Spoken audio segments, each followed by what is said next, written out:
What's good, everybody? It's full-time trip back in the building. West Ham 2, Arsenal 2 at the London Stadium.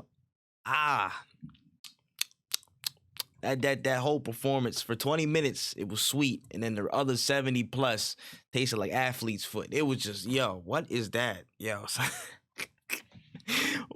what a weird, not even a weird performance, man. An unfortunate pattern that seems to be rearing its head. And I don't think it's a permanent one, but I do think it's one that is unfortunately getting the better of the squad right now. And it's a bit of complacency mixed with coping for a certain lack of quality in certain areas. But make sure I hit that like button, subscribe button, all that good stuff, man. Just want to get into it really quickly.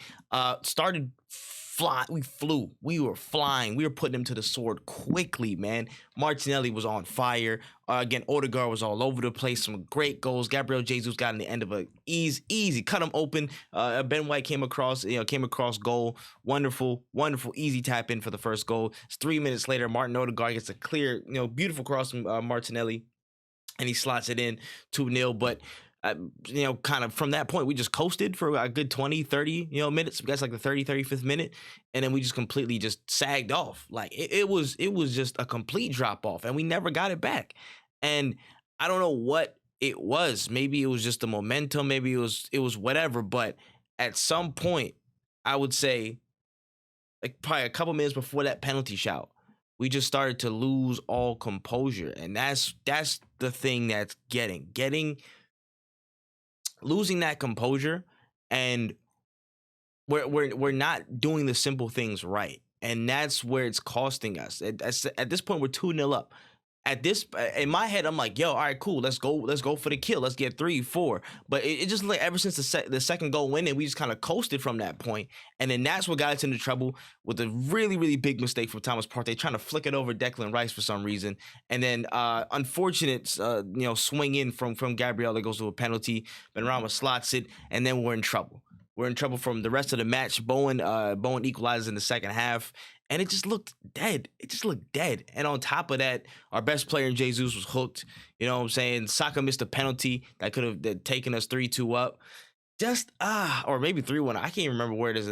I don't know, man. I got like 10 knots in my head right now from watching that performance, bro. I can't even front on you. So it's just really unfortunate, bro. Like it's like a freshman in college or university, their first time in a big game, in a big occasion. Sometimes I feel like the moment might get too big for some of these people, bro. It's like, and I don't want to believe it's that, but sometimes I feel like the occasion does get to us. Again, it's an important game. It's everything else is a final, but the lack of intensity is a alarming sign. It is alarming, and I feel like the unfortunate undertone of all this is that in a heightened situation, we're in a similar context of where we've lost key players, and our starting 11 isn't our strongest 11 right now. On paper, what it should be, it isn't because of key injuries.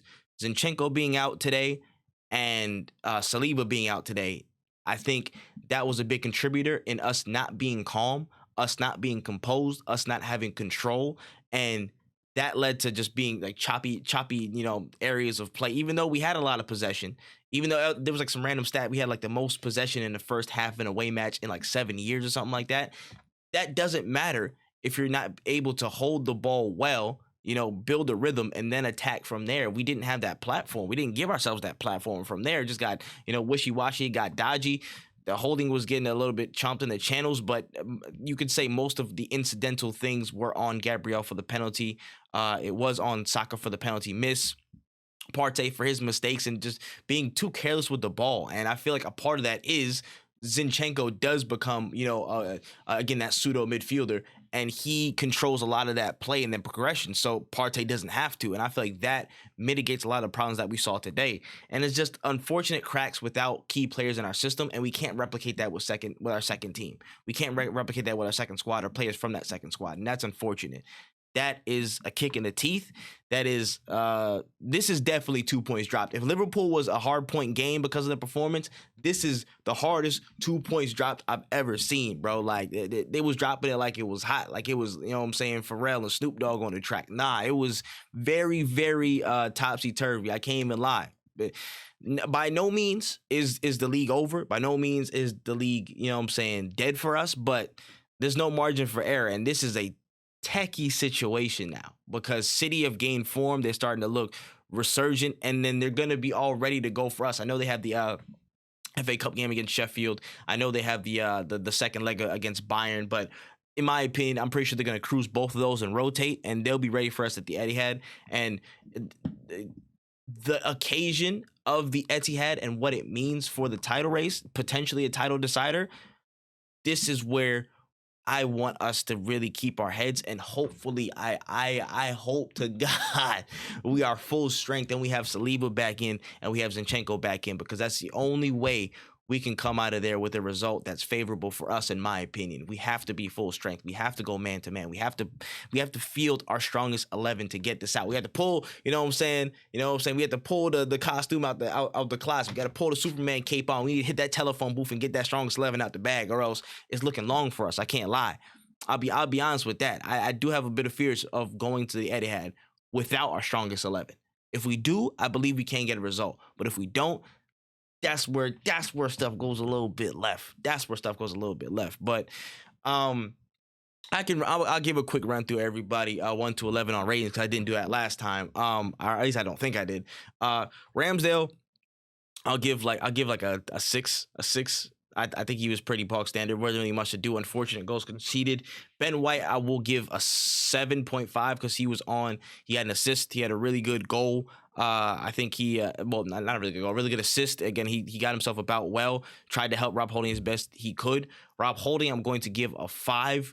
Just got chopped up in the channels, and again, it's the unfortunate limit of his capabilities, in my opinion. He served, you know what I'm saying, in the place of Saliba pretty well so far, but at some point it's the fine margins that you're faced with that really make or break games, that really make or break, runs, seasons, in fact. So unfortunate, that he did get chopped up in some areas and, just hoofing out more than he kept in play, but it wasn't all on his shoulders today. It's just an unfortunate limited capabilities. Gabriel, I'll probably give a 5 as well. The penalty shout that got us in trouble. You can say, yes, there was potential handball on Declan Rice. I don't think there was. I think it hits his body first, but I need to double check it again. You can't give the refs any incentive or any ground to give you a penalty, because they're going to take it 9 times out of 10, and it's us. So it was already given. He probably could have stood it up a little bit longer, but unfortunate today. I'd say 5. Kieran Tierney, I'll give a 5.5. I think he was second best out of the defense today. Inverted, did some things differently. I was glad to see him in there. Really good defensive work. There was a block he had on Jaron Bowen in the second half that was really, really good. But unfortunately not the comfortability and control on the ball like Zinchenko. Again, it's 2 different profiles, 2 different players, but I think he wasn't the worst out of defense today. Martin Odegaard, I will give a 7.5 as well. I think he scored the goal. I think he did, very well for himself in the first spell where we are all good. But that was just an unfortunate drop off where things got a little bit choppy. He tried to control the play. I think there was a lot of stuff that did run through him, but it wasn't coming off because there was a drop off throughout the rest of the team here. Thomas Partey, I'm giving a 5. I'm giving him a 5. I could have got him a little bit lower, but it is what it is. Without Zinchenko, I feel like sometimes he has license to play too many vertical balls, or he's trying to be too cheeky sometimes, and that just gets him in trouble. Prime example with the Declan Rice thing. Got him right in trouble when people were pressing on him, and he didn't have that. I think there was too much responsibility on him in that midfield to progress things or to get things moving. Where if Zinchenko's in, he'll be the prime possessor of the ball in that phase.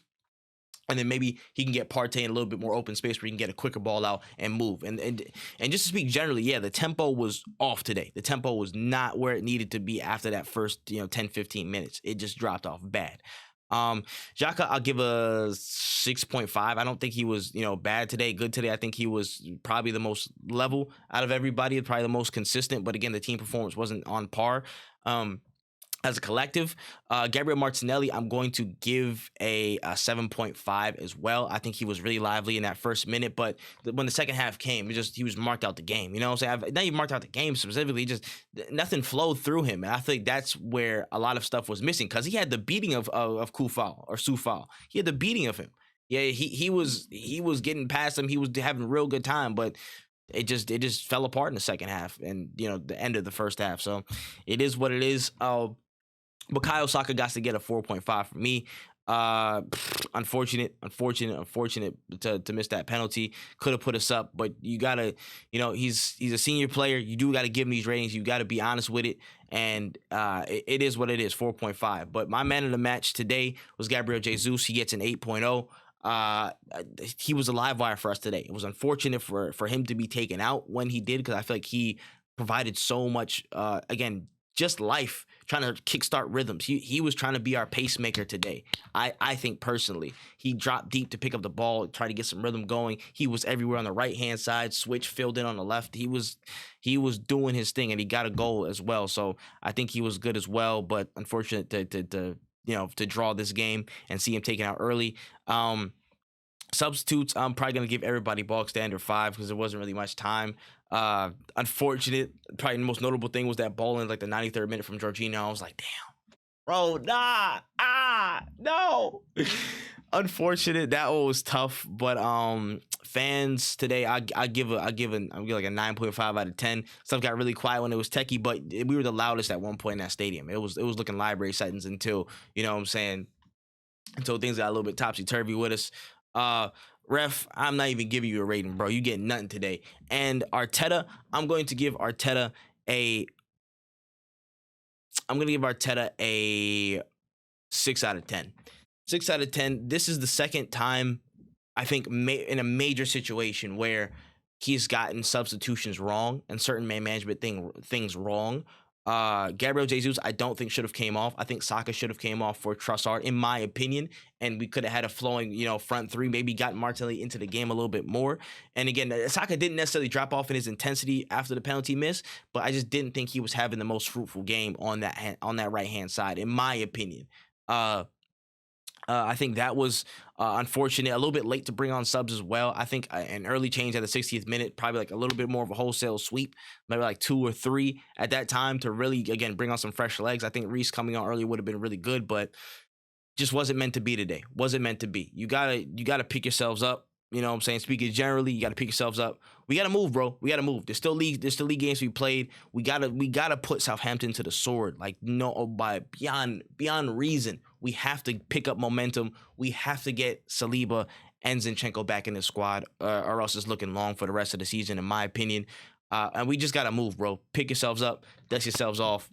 There's games to be played, bro. There's no sense in sulking over this. Yes, we can analyze and criticize the problems that we see, but you can't mope on this and say, oh, it's dead because we ain't played no league games yet, man. We you know what I'm saying? The rest of the games ain't been played out. So we got to see what's going on. You know what I'm saying? City, huge game. Was it next week, Wednesday, or the week after that on the 26th? Huge game to be played. We got to be full strength. We got to lock in for Southampton, and we got to lock in for that.